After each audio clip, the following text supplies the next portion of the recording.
자, 지난 시간 수요 공급 어느 하나만 이동하더라. 그러면 이제 그 증가 감소가 뭔지 아시겠죠? 증가하면 우측 이동, 좌측 이동. 무조건 우측 이동. 예. 감소하면 무조건 좌측 이동. 거기 맞춰서 그림만 그려주면 됩니다. 그래서 하나만 움직인다게 되면 그래프가 쉬운 겁니다. 지난 시간까지는 잘 따라오셨죠? 어려운 그래프가 아니고요. 그럼 지금부터 조금 까다로워요. 자, 교재 보시면 15페이지. 15페이지.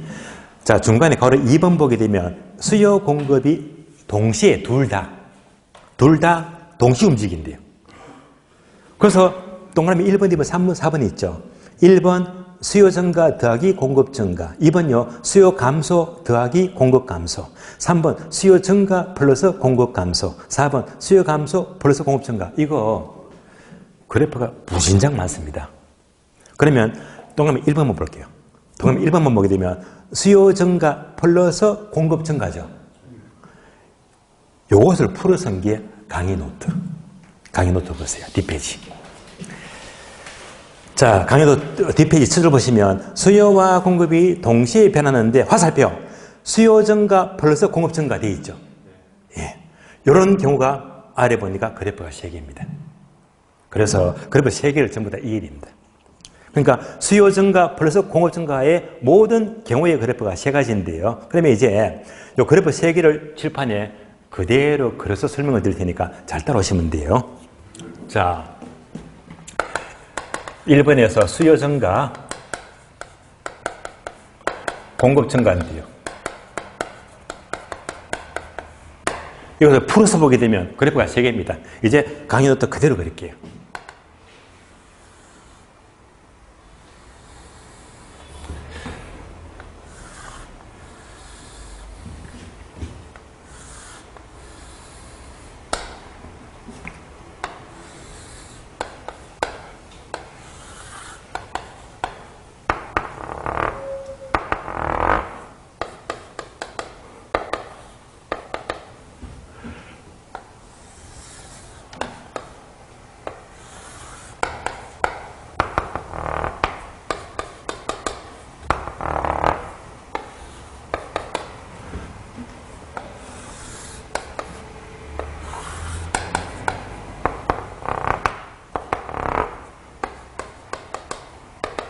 자, 3개입니다.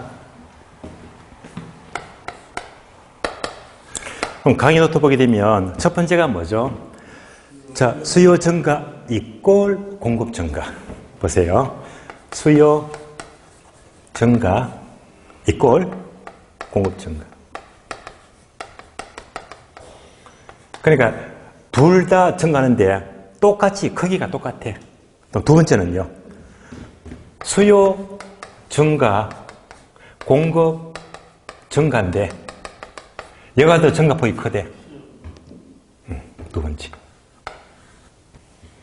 세 번째는요.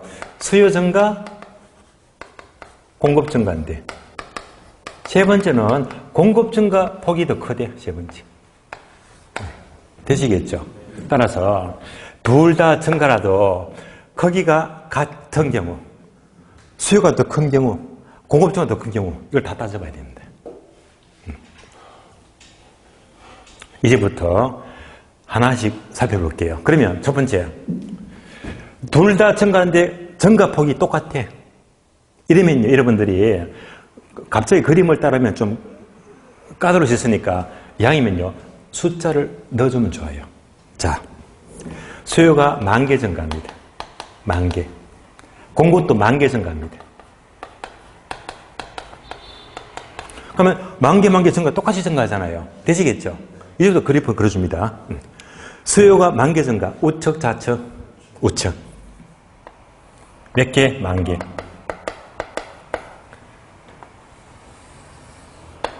만개 증가. 그 다음에 공급도 10,000개 증가. 우측, 좌측, 우측. 몇 개? 10,000개.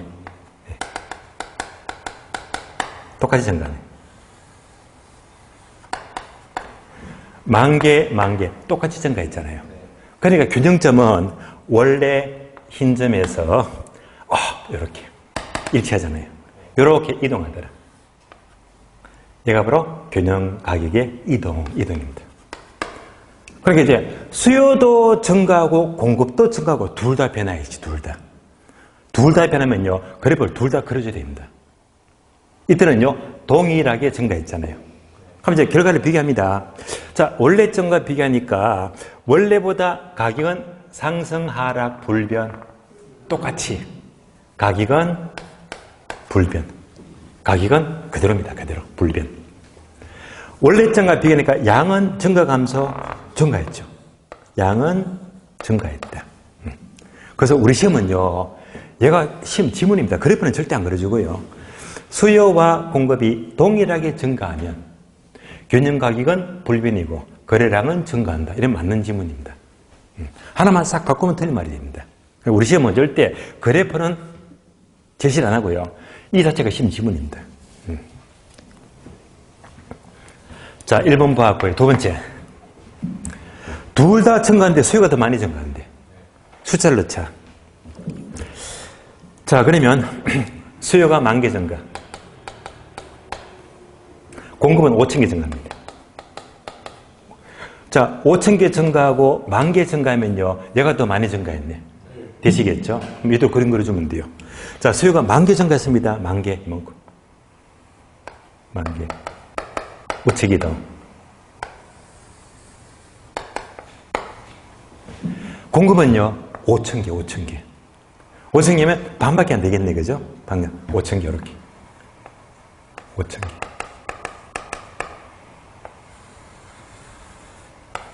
그러니까 수요가 10,000개 증가하고 공급은 반만, 5,000개만 증가하고. 네. 그럼 끝났습니다. 그럼 균형점은요, 원래 흰 점에서 노란 점이 되니까 이렇게 이동이 생겼네. 균형 가격의 이동. 원래 점과 비교합니다. 원래보다 가격은 상승하라. 상승했죠. 비온 만큼 상승했고. 양은 원래보다 증가, 감소, 증가했고요. 네. 자, 그래서 우리 시험은 절대 그래프가 안 나와요. 얘가 말로 풀었으므로. 어떻게? 수요 증가가 공급 증가보다 크다면, 이럴 때는 경영 가격은 상승하고 거래량은 증가한다. 이러면 맞는 지문입니다. 그래서 이제 항상 말로 풀어서 물어요. 풀어서. 아주 잘 나옵니다. 다음에 세 번째. 둘 다 증가하는데 공급이 더 많이 증가한대. 숫자 넣어볼게요. 수요가 10,000개 증가하고 공급은요 20,000개. 20,000개 증가합니다. 공급이 훨씬 더 많이 증가하지. 그림 그려봐요. 수요가 몇 개 증가? 10,000개. 우측이다. 10,000개 증가. 공업은요 20,000개. 20,000개. 이만큼요.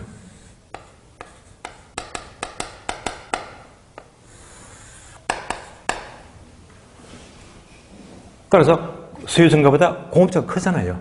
균형점은요 흰 점에서 노란 점으로 이동합니다. 균형 가격이 이동입니다. 원래 점과 비교하니까 원래보다 가격은 상승, 하락했고요. 원래보다 양은 증가, 감소, 증가했고요. 그래서 말로 묻게 되면 수요 증가보다 공급 증가가 크다면 균형 가격은 하락하고 거래량은 감소한다. 바꾸면 틀린 말입니다. 하나만 싹 바꿔서 묻거든요. 그래서 자 앞 시간에는 한 개만 움직이면 하나만 싹 그려주면 돼. 지금은 뭐죠? 둘 다 움직였지. 둘 다 그림을 그려야 됩니다. 다만 둘 다 움직이면요 항상 같은 크기, 한쪽이 크다, 다른 쪽이 크다, 이런 모든 경우를 따져봐야 되거든요. 그래서 이런 모든 경우의 수가 우리 인문서에는 지금 너무 함축이 되어서 상시 안 나있거든요. 그러나 여러분들이 1월 달에 기본서가 나오게 되면요 이걸 다 풀어서 다 세분하고 쓸 겁니다. 그래서요 여기까지만 따로 하셨다면 잘 하신 겁니다. 아시겠죠? 여기까지가 좀 어려웠던 내용입니다. 다시 그림 3개를 보자. 그림 3개를 보시면서 잘 떠올려보세요. 현재 작년부터 현재까지 수도권의 가장 큰 교통 이슈가 뭐죠? 교통 이슈 GTX. 예. 그러니까 GTX A 노선, B 노선, C 노선이 있잖아요. 그 주변에 전차량만 들어선다고 예정됐다 하는 순간 막 난리가 나, 그냥. 난리 났잖아요. 예. 그럼 이제, 자, GTX를 들어보자.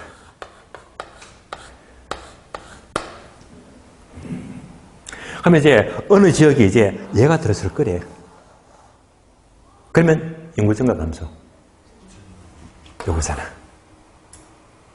인구 증가하죠. 얘가 들어선다 하면요, 공급 증가 감소. 공급도 증가합니다. 근데 이럴 때는요, 수요 증가 폭이 큽니다. 왜? 정부가 탁 떠버리면 전부 다 관심을 가지잖아. 근데 많은 사람이 수요가 왕창 증가하거든요. 근데 공급은 상가 짓고 아파트 지으면 2년, 3년 걸리잖아. 공급은 미리 못 따라가. 그러니까 이런 재료가 뜨게 되면요, 수요 증가가 막 너무 많고 공급은 그만큼 못 따라갑니다. 그러니까 이런 재료가 얘를 말하는 거예요. 그러면 이제 GTX 역하니까 뭐지? 수요가 이따만큼 증가하고요. 공급은 아직까지 제대로 못 따라가. 그럼 이럴 때는요, 자, GTX 여기 있기 전, 여기 생기니까 이렇게 되는 거예요. 그러게 되니까 원래보다 가격은 상승하고 거래량도 많아지고. 그러니까 GTX가 생기더라 하게 되면, 이 관심이 더 많구나, 수요가. 이럴 때는요, 계속 거저간 가격 계속 올라가. 거래는 계속 많아져. 돈 벌기 얼마나 좋아요. 겨서 쓰기 바쁘대 말입니다. 그러니까 둘 다 움직일 때는 어디가 최고 좋아? 얘가. 둘 다 생각하는데 수요가 더 많다 하면요, 거래도 많아지고 가격도 올라가고. 이게 이겁니다. 그러니까 내가 이 동네 산다고 해서 난 학교 가면 여기서 사무실 해야지. 절대 부자가 못 돼요. 항상 이런 직이 좋은 직입니다. 아시겠어요? 계약서를 많이 쓰잖아. 수수료도 많고 이런 직을 찾아가야 된다. 아시겠죠? 그러니까 여러분들이 중개업을 하더라도 항상 모든 이 경제 흐름은요, 우리 인생 자체가 수요와 공급 논리를 따라서 움직이게 됩니다. 아주 좋아요, 이거요. 그래서 이제 둘 다 움직일 때, 자, 이럴 때 이제 세 가지 경우를 모두 비교해서 살펴보았습니다. 자, 그러면 이제 입문 과정은요, 하나만 움직이더라, 둘 다 움직이더라, 그림을 그려드렸는데 앞으로 1월달, 3월달 수업되게 되면 이런 그림 그리다 보면 날씨입니다. 그냥 진도 못 나갑니다. 입문 과정이니까 하나씩 사례를 들면서 설명을 드렸는데 1월부터 진도가 빨라지거든요. 그때는 이제 그래프를 7개씩 10개씩 다 못 그리거든요. 일단 이렇게만 잘 따라오시면 되겠습니다. 자, 이상으로 균형가격과 이동에서는 항상 어떻게 한다? 그래프를 그리자. 하나만 이동하는 경우, 둘 다 이동하는 경우 그래프를 그려야 됩니다. 그리고 참고로 균형가격에서 계산 문제. 지금 계산 문제 안 풀었잖아요. 원래 또 입문과정 계산 문제 안 풀어요. 안 풀지만 12월 마지막 주가 12월 27일입니다. 27일. 그날은요, 계산 문제 10문제 뽑아올 거예요. 10문제를. 뽑아서 계산 문제만 학교는 전체에서 대한 기초를 다 하는데 그때 이 계산 문제가 들어가거든요. 그래서 마지막 주는 절대 빠지시면 안 돼요. 계산 문제만 갖고 3시간 동안 수업할 거거든요. 그때 가서 균형가격 결정을 풀어보도록 합니다. 자, 그럼 이제 수요 공급 입문 과정은요, 자, 일단 여기까지만 여러분이 기초를 쌓으시고, 좀 더 내용이 복잡한 것들은 1월부터 어차피 저는 나갈 거니까 지금 이제 감을 잡는 게 중요하거든요. 자, 수요 공급 입문 마치고요. 이제 정책 넘어가죠. 자, 정책은 쭉 넘어갑니다. 정책은요, 34페이지. 34페이지입니다. 34페이지.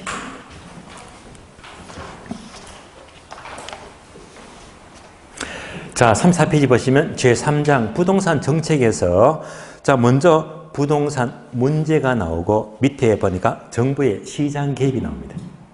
그러면 정책을 이대로 나가면 너무 또 딱딱하거든요. 여러분, 입문 과정은 여러분들이 지금 다시 말하면 워밍업이야. 흐름을 파악하는 이게 중요하거든요. 그러니까 이제 지금 요약집을 잠시 입문서를 잠시 보려고요. 도대체 왜 정책이 필요한지 흐름부터 아는 게 중요합니다. 흐름부터 잡자. 그러면 여러분들이 한번 생각을 해보세요. 우리나라 역대 대통령들이 많았잖아요. 그 많은 대통령들 가운데에서 그 중에서 부동산 정책을 가장 잘했다는 대통령은 누구라고 생각하십니까? 부동산 정책을 가장 잘한 대통령. 근데 제가 결과는 알려드리겠는데요. 이건 제 개인적인 의견이 아니고 이 전국의 이 학자들, 교수들이 이구동성으로 결론 낸 게 누구냐면 첫 자가 노자가 들어가요. 누굴까요? 네. 노무현 아니면 노태우죠. 근데 가장 부동산 정책을 잘한 대통령은요, 바로 노태우 전 대통령을 꼽습니다. 예. 의외죠, 그죠? 예. 그 이유가 있습니다. 이유가요. 당시에, 그때가 이제 88 올림픽이 막 지났을 때거든요. 그 당시, 기억나시죠? 88 올림픽. 그때, 워낙 그 당시 한마디로 말하면 삼저 현상. 삼저 아시잖아요. 저금리, 저유가, 저환율. 여러분 지금 어떻습니까? 거꾸로야, 거꾸로. 고금리에, 고유가에, 고환율에 경제가 난리 났잖아요. 어려워요, 지금. 88 때는요, 삼저 현상 때문에 경제가 그때보다 좋은 적이 없었습니다. 그때보다. 그때 막 엄청난 투기입니다, 그냥. 땅값도 계속 올라가고. 그때 중개비 이거였어요. 저는 그 전에 미리 자기를 땄지만은. 근데 그때 지켜보니까요. 와, 자기 따서 사무실 열었다 하면요. 그 당시에 얼마나 경기가 좋았는지. 그 당시 많은 것도 큰 돈이거든요. 만 원짜리 취급을 안 해요. 중개비 얼마나 잘 됐는지 만 원짜리 찾아보지도 않습니다. 전부 다 10만 원짜리 수표. 그때 제가 아는 누나가 한 분 계셨는데, 사위 누나. 그분은요, 공부만 잘했지. 예, 너무 성격이 내성적이야. 예. 그러니까 실망은 도저히 거리가 먼 그런 스타일로 보이는 거예요. 학교 간 다음에 1년 뒤에 어느 날 누님한테 찾아갔더니, 그분은 어차피 성격이 내성적이니까 쉽게 말하면 따로 상담이라든지 뭐 임장 같은 거 하기도 좀 성격이 안 맞거든요. 오로지 사무실에 있으면서 차나 끓여주고 손님 접대하고 이랬는데, 세상에 그런 사람도 1년 동안에 88 올림픽 때 얼마나 벌었는지. 제가 놀러 갔더니 동생 왔냐 하면서, 그랬더니 자랑을 합니다. 잘하는 것도 아닌데 아파트가 3채 있고요. 1년 만에. 그래서 또 땅을 한 2표씩 갖고 있는데, 그때부터 본인 실력이 좋은 것도 아닌데 시대의 흐름이 좋으니까, 와, 진짜 그때 주가하신 분들 돈 엄청 벌었습니다. 못 말렸습니다. 근데 그때부터 막 실무도 못하는 사람인데 그만큼 벌었고 하는. 나는 요즘 이제 임야에 관심을 가진다 하면서, 임야가 큰 돈 되니까 그것까지 꿈을 꾸고 있더라고요. 그런 세상이었습니다. 앞으로 중개업은요, 그때만큼 좋은 시절은 절대 안 올 겁니다. 그때만 해도 뭐 규제가 없었잖아. 우리 중개법하고는 장난 비교가 안 돼요. 업, 다운 계약, 인정 작업부터 대두리 치는 것부터 해가지고 막 돈 막 그냥 끌어모았거든요. 그런 세상이었습니다. 그래서 투기가 극성을 부리니까 이제 칼을 빼들었죠. 드디어 그 당시에 노태우 전 대통령 때 드디어 첫 번째 토지 공개.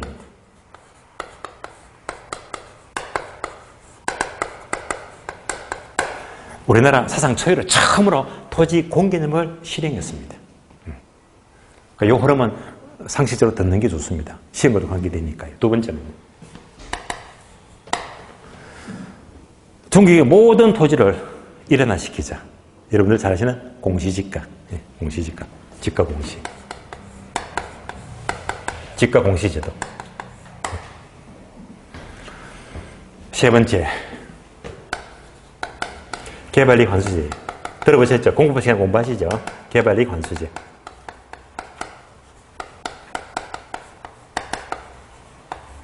이것도 그 당시 도입되었습니다. 1990년 초에부터 도입이 된 거예요. 네 번째,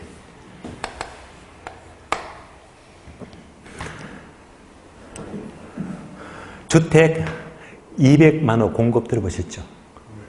1기 신도시. 그때가 이때입니다. 1기 신도시.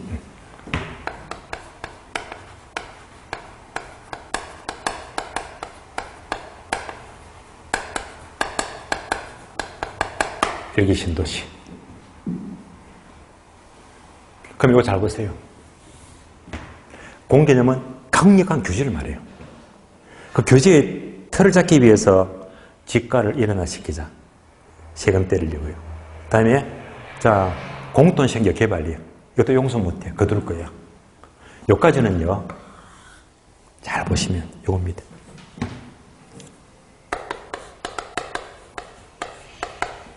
수요 억제. 이때부터 관련된 세금 막 때려버리고, 부담금 막 때려버리고요. 수요 억제. 정부의 정책이에요. 이걸로 거쳐버리면 실패작입니다. 과거 문재인 정부 때는 그때마다 이것만 잡으려고 했잖아. 그래서 실패작이 된 거예요.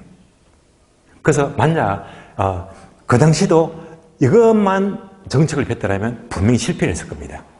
근데 이게 뭡니까? 공급 증가예요. 공급 증가.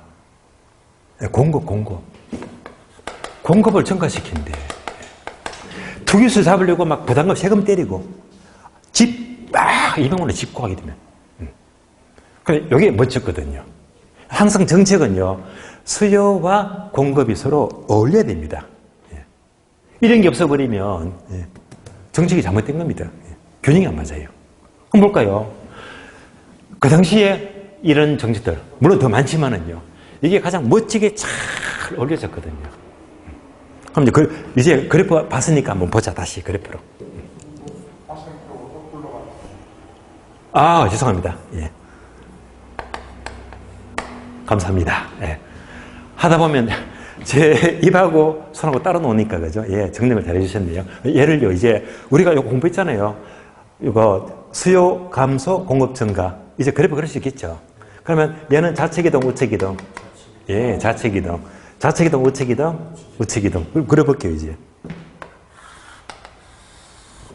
수요.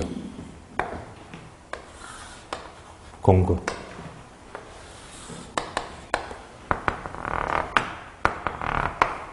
자, 수요를 강력히 억제합니다. 그러면 수요 감소. 맞죠, 그죠?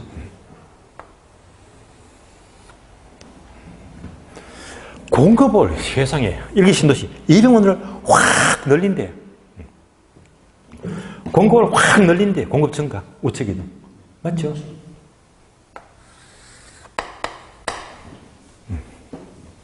이러니까 균형점은 원래 흰 점에서 노란 점으로 이동했잖아요. 그 결과 원래보다 가격 상승 하락. 양은 증가 감소. 일단 늘어났네. 보세요. 이렇게 규제를 하니까 가격을 멋지게 잡았지.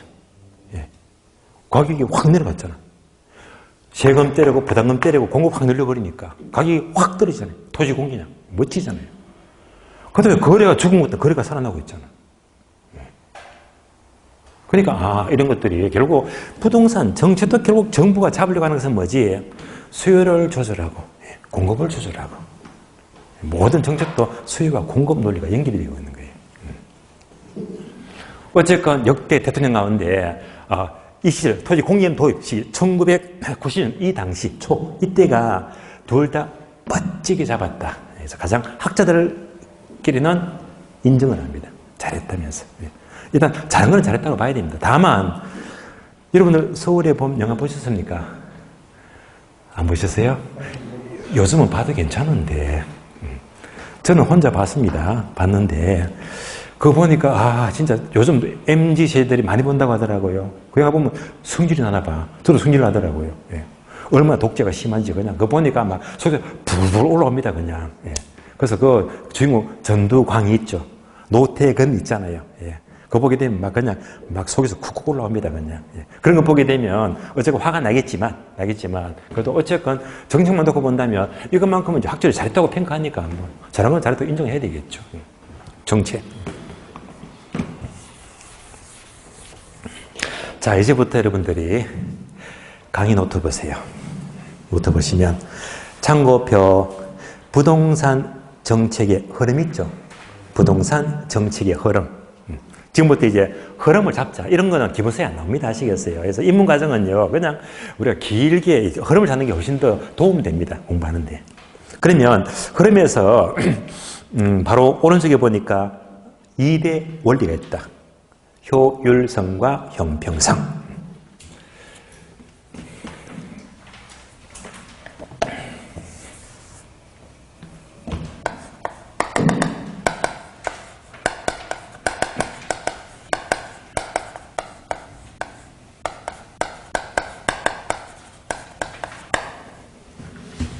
이렇게 나와 있죠?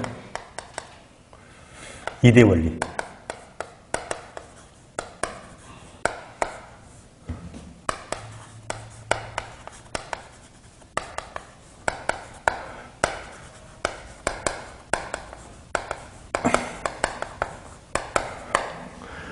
제가 입문 과정에서 이걸 왜 썼을까요? 출제가 되었으니까요. 그래서 좀 오래됐습니다만은 9회 시험 때 다음 중에서 직가 정책의 2대 원리는 정답 1번, 2번, 3번, 4번 정답 효율성과 형평성 이렇게 답이 나왔거든요. 결국 부동산 정책은 효율성과 형평성 두 가지를 전부 다 달성하는 겁니다. 그럼 이제 효율성은 뭘 말하죠? 말 그대로 자원의 효율적 배분입니다. 그것도 나와 있죠, 강의 노트에. 효율적 배분입니다.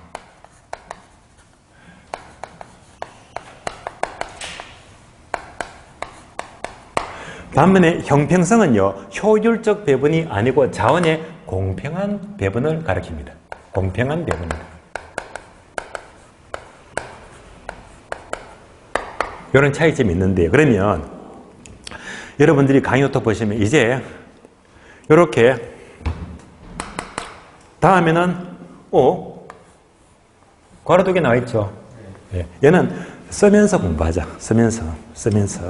그러면 이제 두 가지를 쓰면서 공부하자. 예를 들면 자, 효율성이 반영된 대표적인 제도가 여러분들 2차 과목에서 공부하는데 용도 지역지구제. 지역지구제. 이제 쓰시면 돼요. 지역지구제.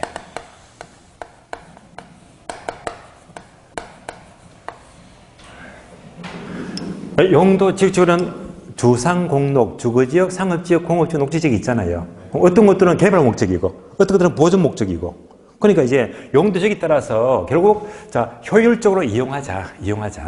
그러니까 지역지구제는 한마디로 효율성을 달성하기 위한 제도가 됩니다. 다음 두 번째 가로. 여기다가 뭘 적을까요? 이렇게 적어줍니다. 유효지.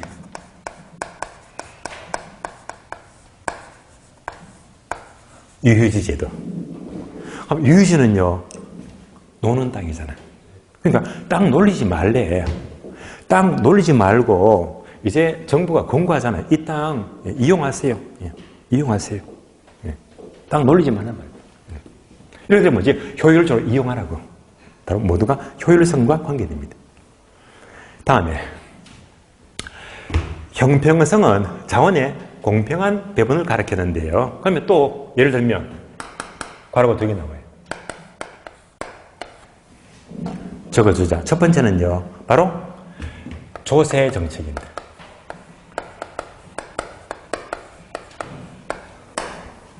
자, 그러면 보세요. 우리가 상식적으로 모든 국민들에게 세금을 똑같이 부과시키면 이거는 형평이 맞는 게 아닙니다. 그렇잖아요. 절대 공평하다고 볼 수가 없어요. 세금은요, 돈 많이 버는 고소득층은 세금 많이 물려버리고 돈 못 벌어 저소득층은 세금을 적게 감면시켜주는 게 형평이 맞잖아요. 얘가 바로 형평성입니다. 그래서 있으면 많이 내고 없으면 적게 내고 감면시켜주고 얘가 바로 공평하다, 형평이 맞는 겁니다. 다음에 두 번째 가로 적어주자. 바로 개발익 환수가 돼요.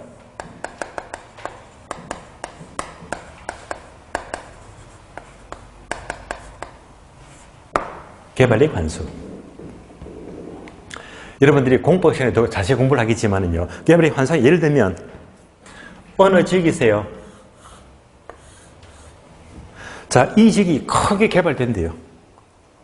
개발된다면 마침 이 개발지역 바로 옆에 이 땅을 가진 땅 주인인데 이 땅 주는 대박 났지. 개발되니까 여기서 엄청난 개발이익이 생기잖아요. 그럼 이제 여기서 정상지가 상승분을 뺀 그 이상의 상승분이 바로 개발이익입니다. 이거는요, 땅 가진 자, 땅 못 가진 자 서로 형평이 심하잖아요. 그래서 너 땅 가졌기 때문에 이런 불로소리 생겼지 않느냐, 이거 거두자. 이것이 바로 형평에 맞다는 말입니다. 개발이익 환수. 결국 여러분이 공부하는 정책은요, 주로 이거 아니면 이거다. 효율성 아니면 형평성을 달성하기 위한 목적으로 보시면 됩니다. 그래서 이제 되시겠죠. 부동산 정책의 2대 원리 하게 되면 두 가지입니다.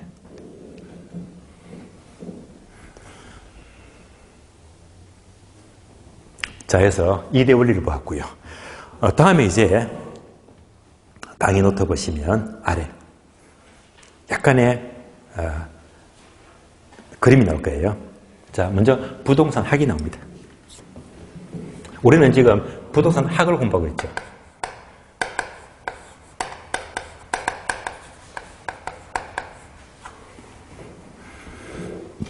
부동산 학. 부동산 학은요, 우리가 학문이죠. 하나의 학문이 성립이 되기 위해서는 반드시 이 학문의 주체가 누굽니까? 사람, 인간입니다. 그리고 인간이 무엇을? 부동산을. 그림 이렇게 나 있을 거예요. 이런 관계. 따라서 인간과 부동산의 관계를 연구하는 학문인데요. 그러면 만약 가장 좋은 거는요, 인간과 부동산 간에 아주 좋은 이용, 그러니까 관계가 개선된대요. 관계가 개선된다. 관계가 좋아져요. 다른 말로 최유효 이용입니다.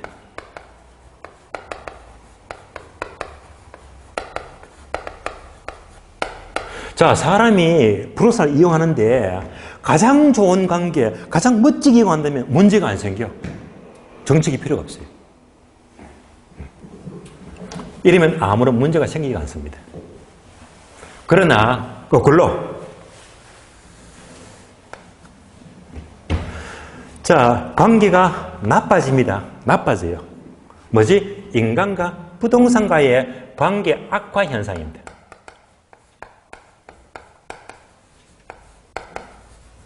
여러분들이 강의 노트 보시면서 요것만 적어주면 돼요. 관계 악화 현상이라고만 적어주면 돼요. 관계 악화 현상을 뭐라고 부른다? 부동산 문제라고 불러요.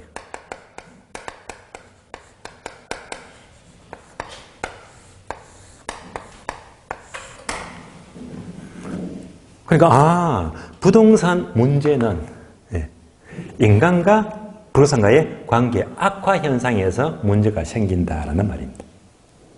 그런데 이런 문제는요, 계속 나빠지고 오래가고 좋은 게 아니거든요. 그래서 이런 문제를 해결해야 해요.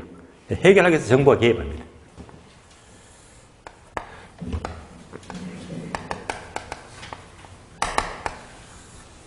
정부가 개입합니다.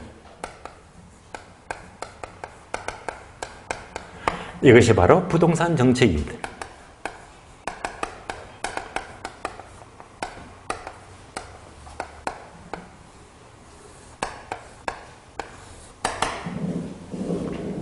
그래서 결국 부동산 정책은 양자 간의 관계가 악화되니까 문제가 생기고 이 문제를 해결하기 위해서 정부가 개입하더라 부동산 정책이다.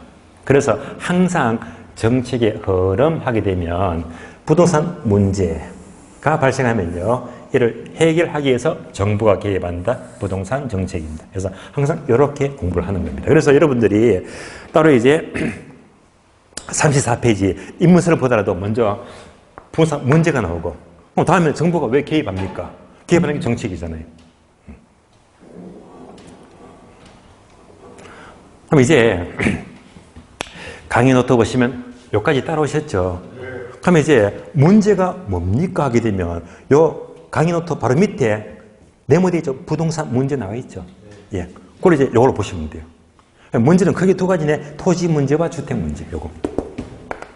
크게 두 가지가. 토지 문제와 주택 문제입니다.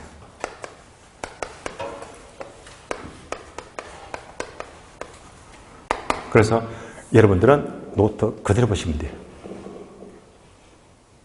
그러면 토지 문제가 뭡니까? 하니까 크게 네 가지. 첫 번째, 우리나라는 절대 토지 양이 부족합니다. 토지 부족. 가장 큰 문제입니다. 토지가 절대 부족합니다. 자, 집 한번 볼까요? 제가 뭘 그렸을까요? 예, 우리나라죠. 예, 우리나라. 얼마나 작아요. 예. 얼마나 작은지 이 지구잖아. 그래서 전체 지구에서 우리나라 이 면적 비율은요, 약 0.2%래요. 예. 얼마나 작아요. 그것도 반으로 나눠져 가지고 얘가 서울이야. 예. 예. 얼마나 절대 부족하잖아요. 예.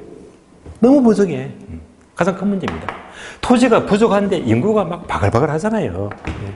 인구가 많다는 게 뭐지? 수요가 증가하지. 서로 막 소유하려고 난리잖아. 예. 그러니까 자, 땅은 절대 부족한데 두 번째, 인구는 계속 많으니까 집가구, 땅값 계속 올라갑니다. 집가구, 즉 투기 문제. 투기 문제.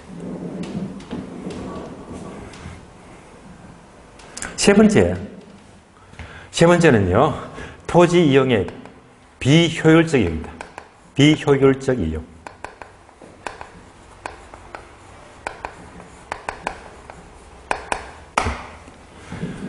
되게 사람들은요, 전문 지식이 부족합니다. 뭐, 박사학위 받은 것도 아니고, 하다 보니까 내가 가진 땅 제대로 이용 못 해버리면 항상 악화되니까 계속 문제가 생기는 거예요. 비효율적 이용합니다. 네 번째. 특히 땅이 부족하니까 너무 토지 소유가 편중이 되었네. 땅 가진 자, 없는 자 차이가 너무 심하거든요. 이런 것들이 바로 토지 문제가 됩니다. 토지 문제. 다음에 두 번째.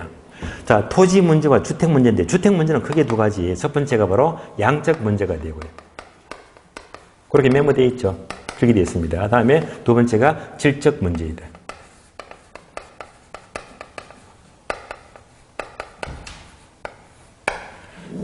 자, 양적 문제는요, 과거는 우리나라가 주택이 늘 부족했거든요. 그러나 언제쯤? 2010년도. 이때 드디어 의미가 있어요. 우리나라의 주택 보급률. 주택 보급률. 몇 프로? 100%. 그러니까 통계적으로 이 당시에 주택 보급률 100% 달성했습니다. 현재는요, 주택 보급률이 105%, 6% 넘어갈 거예요. 집이 많습니다. 그러니까 쉽게 말하면요, 이 당시로 주택 보급률 100% 달성됐기 때문에 양적 문제가 상당히 해결됐거든요. 그럼에도 자, 문제가 왜 생깁니까? 특히 다주택자. 다주택자가 주택을 20채, 100채 너무 많이 가지니까 없는 소비들이 너무 많잖아요. 그런 문제가 생기지만 어쨌건 양적 문제는 통계적으로 해결됐어요. 100% 초과했잖아요. 근데 이제 그 다음에 이제 이어서 질적 문제가 생기더라. 질적 문제. 다시 말하면요, 질적 문제는 소득의 문제죠. 내가 쉽게 말하면 10평대 아파트를 샀는데 연봉이 높아지니까 이제 20평대, 30평대 더 크고 좋은 집을 선호하거든요. 이런 문제들이 모두가 주택 문제가 된단 말입니다. 자, 결국 부동산 문제는 두 가지가 있다. 토지 문제와 주택 문제가 있다. 여기까지가 부동산 문제가 돼요. 부동산 문제. 그러면 이런 문제가 저절로 해결되지 않기 때문에 정부가 개입하잖아요. 개입하는 것이 부동산 정책인데, 정책도 똑같아. 토지 문제를 해결하자. 토지 정책입니다. 주택 문제를 해결하자. 주택 정책입니다. 여러분들은 강의 노트 그 밑에 보시면 정책이 따로 있죠, 그죠? 그대로 보시면 돼요. 한 개 더 추가해서 조세 정책입니다. 그래서 결국 부동산 정책은 토지 정책, 주택 정책, 조세 정책 세 가지만 공부하시면 돼요. 참고로 이렇게 봤을 적에 우리 시험은요, 초창기 초기에는요, 얘도 잘 나왔는데 요즘은 거의 안 나와요. 안 나와요. 거의 안 나오니까 입문 과정에서 오늘은 이거 설명할 겁니다. 설명하는데 해가 바뀌면요, 절대 설명 안 할 거예요. 왜 안 나오니까. 입문 과정에서 이런 게 있습니다라고 설명해버리고 1월달부터 시험이 나올 것만 공부해야 되거든요. 그래서 오늘만 설명할 거예요. 다음부터 설명 안 합니다. 결국 정책은요, 여기서 문제가 집중 출제되고 있습니다. 그러면 사실 정책은요, 얘가 들어가. 부동산 관련 법률. 대부분 법률이 보다 정책입니다. 정책. 사실 부동산 관련 법률은요, 100수십 개가 넘어가거든요. 그걸 여러분들이 다 공부할 수가 없잖아. 너무 많습니다. 그 줄인 것이 여러분들 강의 노트 보게 되면 토지정책, 주택정책, 조세정책 해서 몇 가지 나열하고 있죠. 요 정도만 시험 보시면 문제가 없단 말이에요. 여기서 거의 다 나오니까. 그래서 어느 책을 보더라도, 기본서를 보더라도 딱 정해진 범위가 있거든요. 그것만 보시면 돼요. 그래서 이제 하나씩 구분해서 본다면, 먼저 토지정책은 네모되어 있죠. 적어야 됩니다. 왜? 중요하니까. 얘는 잘 나와요. 뭐지? 바로 요겁니다. 용도지역 지구지.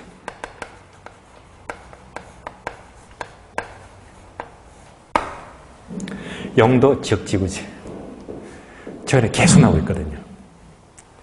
그러면 여러분이 기본서를 받아보시면 지역지구지 학교론적인 내용이 있거든요. 자, 그 내용에다가 추가적으로 2차 과목 공법, 국토개혁법이 있죠. 2차 과목. 여러분들 국토개혁법에서 용도지역지구지 공부하잖아요. 뭐 기본적인 내용들, 그런 것도 힘이 잘 나옵니다. 아시겠어요? 그러니까 공법 기본적인 내용을 알아야 됩니다. 그거 잘 묻습니다. 다음에 요거 개발이 환수. 자, 어느 지역 토지가 개발돼 버리면, 자, 결국 그것만큼 개발이 생기더라. 개발이 환수입니다. 개발이 환수.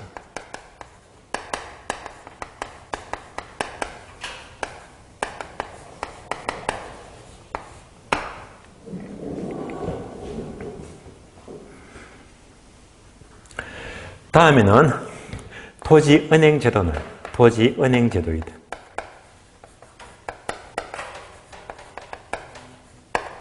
다른 말로 토지비축제도. 자, 토지은행, 토지비축은 말 그대로 토지를 비축한다. 어느 일단의 지역이 있다면 이 지역을 미리, 자, 공공기관이 이 땅을 미리 사재기해버립니다. 싸게. 매입하고 관리하고 있다가 10년 뒤에, 20년 뒤에 이 땅을 개발하게 되면 경비가 저감되고 땅값 오른 거 전부 다 이득을 보잖아요. 바로 토지를 비축하자. 유의할 점은요. 자, 토지은행 제도도 얘도 하나의 법입니다. 법률. 토지에 비축에 관한 법률이 있습니다. 이것도 법, 영, 시행규칙 다 나오거든요. 이거 다 볼 필요가 없어. 양이 얼마나 많습니까? 그래서 우리 처음 기껏 해본다. 결국 토지 비축은 누가 운영합니까? 누가 운영합니까? 하게 되면 여기 있죠. LH공사. 한국토지주택공사 있죠. 그러니까 LH공사가 토지를 비축합니다. 그러면 이제 이런 것들은 가장 기본적인 내용인데도 가장 최근 시험을 보게 되면 결국 토지 비축은 누가 각 지방자치단체에서 지자체에서 운영한다 하니까 틀린 말이지. 그래서 누가 하더라? LH공사가 운영을 하더라. 다음에 토지. 앞에 볼까요? 이거. 토지 공개념, 토지 정책이잖아요. 그러니까 이것을 실현하기 위해서 필요한 것이 바로 지가를 일어나시키죠. 지가 공시. 토지 가격 공시입니다.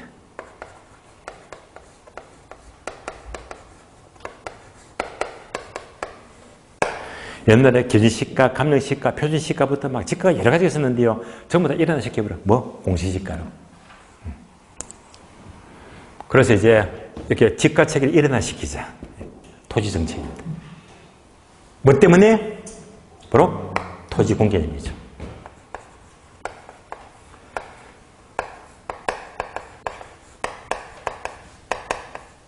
토지 공개념입니다. 토지 공개념은 언제부터 되었다? 1990년이죠. 초부터 시작해서 언제까지? 1997년도 말입니다. 11월 달. 약 7, 8년간. 그러니까 노태우 정부 때 도입을 해서 이때가 이제 IMF 터졌죠, 그죠? 김영삼 정부가 무너지면서요. 예. 그 시기는 말입니다. 그런데 이 뿌리가 뭐죠? 예. 출발이에요. 바로 88 올림픽입니다. 88 올림픽. 한마디로 말하면 삼저 현상. 저금리, 저유가, 저환율 난리 났습니다. 이때 땅값이 워낙 올라가니까요. 투기가 너무 극성을 부리거든요. 사실은 토지 공개념은 10년 전에 78년대 이때 경기가 너무너무 좋았거든. 이때 칼을 들었는데 실행을 못했어. 근데 이때는요 더 좋았거든. 최고의 호황입니다. 이러니까 칼을 빼들 수밖에 없잖아요. 단칼을 빼들고 드디어 시작합니다. 토지 공개. 그럼 이때 가장 무시무시했던 법률이 뭐냐면요. 딱 두 가지입니다. 우리 시험에 많이 나와요. 올해도 나왔고. 택지, 소유, 상한하는 법률입니다.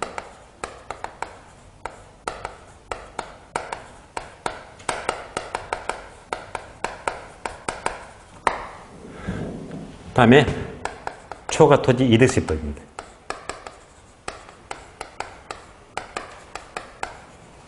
얘는 시험에 많이 나왔습니다.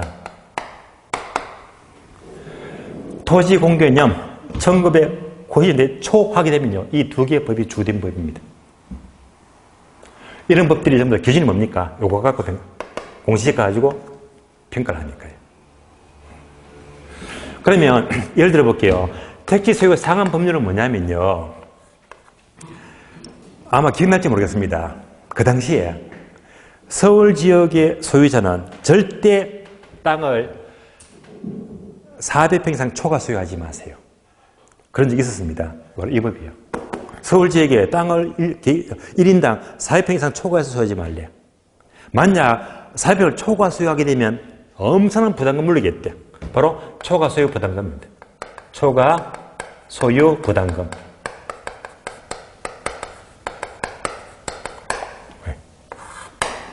땅 많이 갖고 있습니다. 몇 평? 400평을 초과하게 되면요. 이때는 초과된 부분은 무조건 부담금 팍팍 물립니다. 감당은 못합니다. 그래서 이거 땅 많이 가지면요. 이거 어마무시했거든요. 더 겁나는 법이 이 법입니다. 토지 초과, 토지 초과네요. 단어가 바뀌었습니다. 토지 초과 이득세법. 그래서 토지 초과 이득세법. 줄여서 토초세. 토초세. 자, 간단히 예를 들어 볼게요. 초토세가 뭐냐면 이때는 이것 때문에 부서들이 전부 다 벌벌벌 떨었습니다. 난리가 났어요. 예를 들어 봅니다. 어떤 사람이 땅을 갖고 있는데 10억 주고 샀대요. 10억.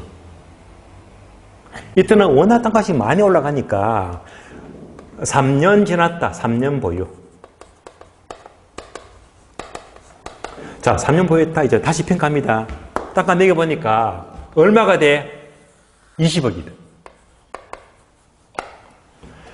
자, 3년 뒤 땅값 얼마 올랐습니까? 10억 올랐죠, 10억. 10억 올랐습니다. 그러면 3년 동안에 좋아. 정상적인 지가 상승을 인정해 줄게. 다시 말하면요. 이때 정상 지가 상승. 정상적인 지가 상승은 2억이다. 인정해 줄게. 정상 지가 상승입니다. 그러면 정상적으로는 2억이 오르면 정상적인데 얼마 더 올랐다? 10억이니까 여기서 정상 지가 상승 2억 빼버리면 8억이 심하게 올랐잖아요. 초과분이 8억이잖아요. 8억. 그래서 총 이제 10억이 더 커져 올랐는데 이 중에서 정상 지가 상승 2억을 인정해주고 그러면 초과분이 8억이죠, 8억. 8억이 비정상입니다. 여기다가 곱하기 50%요. 50%. 얼마 됩니까? 4억입니다. 이 세금입니다. 이거 겁나는 겁니다. 여러분이 그 도로변에 주차를 위반해가지고 딱지 4만 원 떼 있잖아요. 끊겨보셨죠? 4만짜리 끊겨버리면 하루 종일 기분 나빠요. 4만 원이 아니고 4억 맞아보세요. 예. 아마 기지 촉봉할 겁니다. 내가 땅 갖고 있는데, 땅 갖고 있는데 얼마? 판 것도 아닌데, 양도세도 아닌데 3년 보유하고인데 매기니까 20억이야. 그럼 정산지가 상금을 빼고 초과분에 대해서 50% 세금 때려버리는 거야. 그러니까 부자들이 땅 많이 가지면 초과세 부담금 내버려. 또 평가해가지고 또 이렇게 초과분에 대해서는 50% 때려버려. 예. 정말 이겁니다. 예. 저는 막 박수를 쳤어요. 뭐 때문에? 그때 제가 땅 가지가 하나도 없었거든요. 얼마나 시원합니까, 그냥. 부자들이 벌벌 떨었거든요. 그래서 결국 이런 법들이 문제가 생겼어요. 예. 결론적으로 뭐냐면 여러분들이 세법 공부하시면 세법에서 이것저것 취득세, 양도세 등등 다 공부하시잖아요. 그럼 우리가 내는 세법의 논리는 뭐냐? 세법은 어디까지나 실현된 이익에 대해서 과세하죠. 팔았을 때 양도소득세, 슈퍼에서 뭐 살 때 부가가치세 내잖아요. 항상 세금의 논리는 어떨 때 실현된 이익에 대해서 세금을 물리는 게 세금의 논리입니다. 그런데 얘는 뭡니까? 3년 동안 보유하고 있었지. 미실현. 안 팔았잖아요. 그러니까 땅 갖고 있는데 아직까지 미실현된 거야. 아니, 팔지도 않았는데 미실현된 이익에 대해서 50% 세금 내는 것은 너무나 형평이 안 맞단 말입니다. 그래서 이런 법들이 전부 다 헌법재판소 넘어가서 헌법 불합치 판정을 받아버립니다. 안 맞다. 그래서 초창기에는 얘들이 잘 먹히다가 나중에 얘들이 1903년도 4년도부터 마구 막 소송 올라와가지고 헌재에서 그냥 헌법 불합치 위헌 판결을 내버립니다. 그러면 이 법들이 자연적 흔들리기 시작하거든요. 그러다가 드디어 97년도 이때 뭐가 왔죠? IMF가 왔잖아요. 그러니까 이전까지는 경제가 너무 좋았어. IMF가 터지면서 추락합니다. 너무 좋을 때 토지 공개념 가장 강력한 규제가 됩니다. 이렇게 하다가 이제 IMF가 터지면서부터는 끝없이 추락의 밑바닥이 없어. 계속 떨어집니다. 경제가 추락할 때 이런 법이 필요하다, 필요 없다? 필요 없어요. 자동 폐지되어 버리지. 저절로. 그러니까 이런 법들은 현재 시행한다, 시행 안 한다, 시행 안 한다. 굉장히 자주 나왔거든요. 그래서 뭐 이제 결국은 88 때부터 계속 너무너무 좋아요. 너무 좋을 때 정부가 뭘 했지? 토지 공개는 엄청난 규제. IMF가 터지면서 경제가 끝없이 무너집니다. 무너져요. 이때부터는 이제 금모기 운동부터 해서 뭐 온갖 분양권 전면 해지해주고 다 풀어줬잖아요. 다 풀어주니까 완화합니다. 하늘이 비교 안 돼요. 이게 정책입니다. 정책은요, 좋을 때는 규제하고 안 좋을 때는 풀어주고. 규제한다, 다른 말로 뭡니까? 냉탕. 풀어준다, 완화한다, 뭐지? 온탕이다. 그래서 항상 프랑스 정책은요, 좋을 때는 냉탕 규제하고 시장이 안 좋을 때는 온탕이다 완화해주고요. 항상 냉탕 완화가 왔다리 갔다 계속 반복하잖아요. 반복하고 있습니다. 이것이 우리나라 정책 흐름입니다. 예. 규제하고 완화하고 왔다리 갔다리. 그래서 요런까지도 계속 이어지고 있습니다. 좋으면 이렇게 가는 거거든요. 자, 그래서 이제 제가 왜 토지 공개념을 설명을 드렸느냐. 예. 이런 흐름이 있지만 결국 우리 시험은요, 이때 이 법이 정말 부자리는 무시무시한 법이었는데 전부 다 헌법 불합치 또는 위헌 판결을 받으면서 실익이 없더라. 경제가 이제 무너지면서부터 자동 폐지가 되었거든요. 그래서 얘들은요, 시행되고 있지 않는 정책이다. 아주 빈축, 엄청나게 많이 나왔습니다. 자, 토지 정책 보시면서 토지 공개념을 이제 보았고요. 다음에 이제 주택 정책이나 조치 정책은요, 쉬었다가 다음 시간에 이어서 계속 설명을 드리겠습니다.